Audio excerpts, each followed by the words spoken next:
So recently, this pastor said Anybody this. serving ancestors is finished. If I personally feel as Africans, as people of this color, we need to start asking a whole lot of questions. They normally say curiosity kills the cat, but I don't think curiosity can kill anybody. A lot of clergymen are pushing a whole lot of wrong narrative and propaganda, and it's looking more like they are deliberately wanting to disconnect people from their source. And in 2025, we cannot be falling for things like this. Our parents fell for it, but I don't think that we, the young generation, should fall for stuff like this. Now, let's leave books that were written and handed over to us. Let's leave doctrines. Let's face reality. As a young man, you wake up one morning conscious, your first level of consciousness, 15-year-old. You start understanding life. And you want to know, how do I get here? How did I get here as a person? Who made me? The truth of the matter is that nobody has any voice from the sky.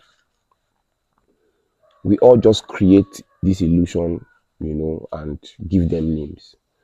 But if you really want to know yourself and you want to go down that journey of self-knowledge, you have to go down the route of the people before you. Let's say you are lucky enough, you wake up and you meet your father. You look at yourself and you look at your father, you see a bit of semblance. If you are luckier, you see your grandfather, you see your father, you see yourself, you see semblance. If you are lucky enough, you procreate life in that same space. So you see your grandfather, you see your father, you see your son.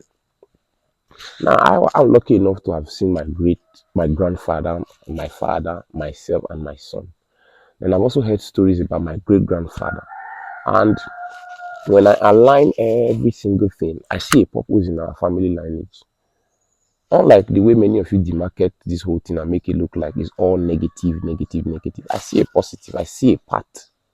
Because whether you like it or not, we are in this plane and it is a continuation of life. You don't even know how you got here.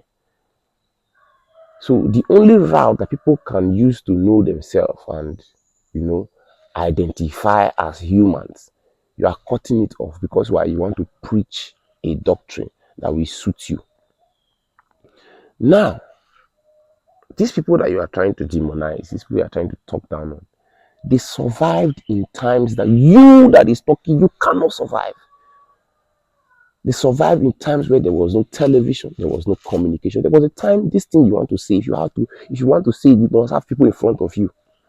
There was a time where if you want to communicate with somebody, you have to travel miles to get to where that person is. There was a time where if you have to eat, you have to create that food in that big forest that you find yourself. But these men survived. Only that fact alone makes them deserve respect. Because why? You are a continuation of a gene. You are a continuation of a DNA. So imagine the person before you didn't procreate you. I don't think you will be here. So this whole conversation of trying to demonize ancestors, it doesn't make any sense at all.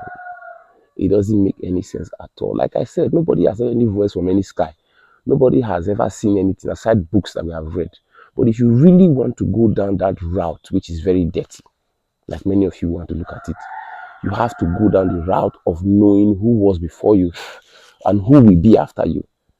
And that is ancestry. And I asked my pastor one day during the question and answer section, I asked him, I said, sir, as a Christian, if I want to hold on to my ancestry and I want to follow up the ways of the people before me as a Christian, how do I balance both of them? And he said he believes in ancestry, fine. He believes in genealogy.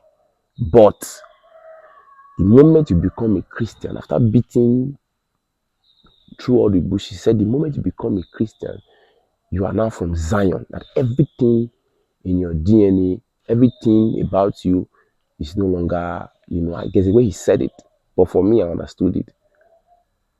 And I thought within myself, and I said, if you are telling me that everything about my ancestry, about my history is cancelled, then why is it that when I go to the hospital or somebody goes to the hospital, they ask him, who has diabetes in your family, in your lineage? Who has high blood pressure in your lineage? So if everything about Zion, everything about me is now Zion, how come I still have traits of things that look like the people that came before me. And that alone changed my whole mentality, because even the Judaism that we practice today in form of Christianity in Africa respect ancestry. If there was no respect for ancestry, then there will be a need to trace Jesus Christ through the lineage of David.